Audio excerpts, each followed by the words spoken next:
तंत्रोक्त श्रीलक्ष्मी कवचम्। ओमस्य श्रीलक्ष्मी कवच स्तोत्रस्य श्रीईश्वरो देवता अनुष्टुप् छन्दः श्रीलक्ष्मी प्रीत्यर्थे पाठे विनियोगः।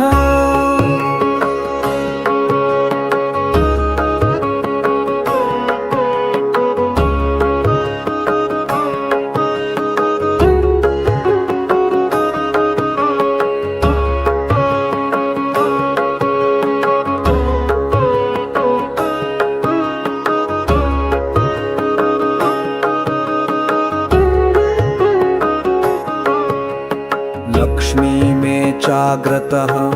पातु कमला पातु पृष्ठतः नारायणी शीर्षदेशे सर्वांगे श्रीस्वरूपिणी रामपत्नी तु प्रत्यंगे सदावतु शमेश्वरी विशालाक्षी योगमाया कौमारी चक्रिणी तथा जयदात्री धनदात्री पाशाक्षमालिनी शुभा हरिप्रिया हरिरामा जयंकरी महोदरी कृष्णपरायणा देवी श्रीकृष्णमनमोहिनी जयंकरी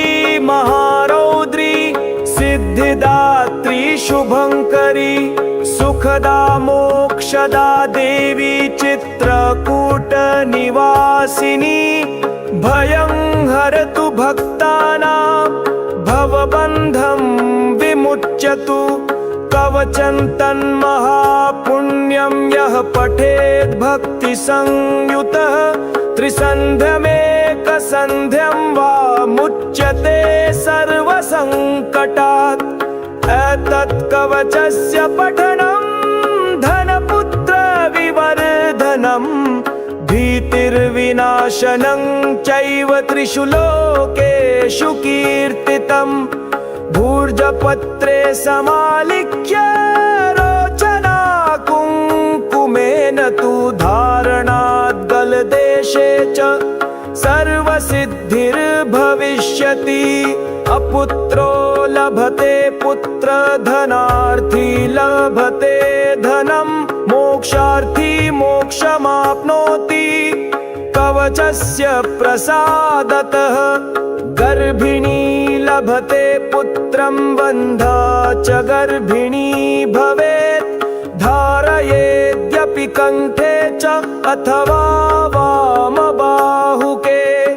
यः पठेन्नियतं भक्त्या स एव विष्णुवद्भवेत् मृत्युव्याधिभयं तस्य नास्ति किंचिन्महीतले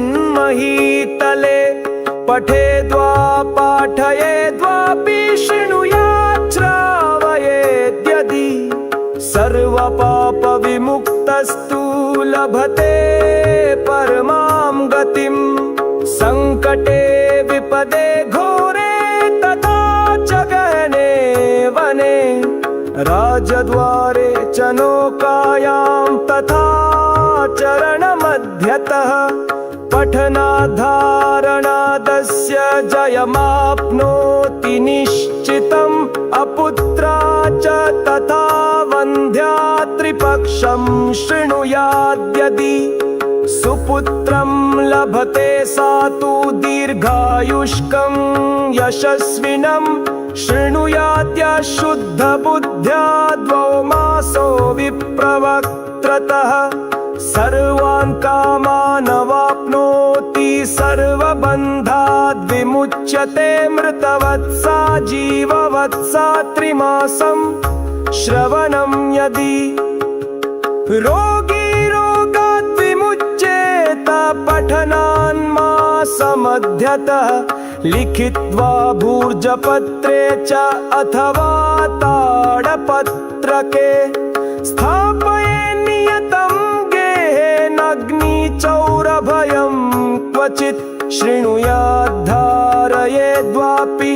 पठेद्वा पाठयेदपि यः पुमान् सततं तस्मिन् प्रसन्नाः सर्वदेवताः बहुना किमिहोक्तेन सर्वजीवेश्वरेश्वरी आद्याशक्तिर्महालक्ष्मीर्भक्तानुग्रहकारिणी धारके पाठके चैव निश्चला निवसे ध्रुवम् इति तन्त्रोक्तं लक्ष्मीकवचं सम्पूर्णम्।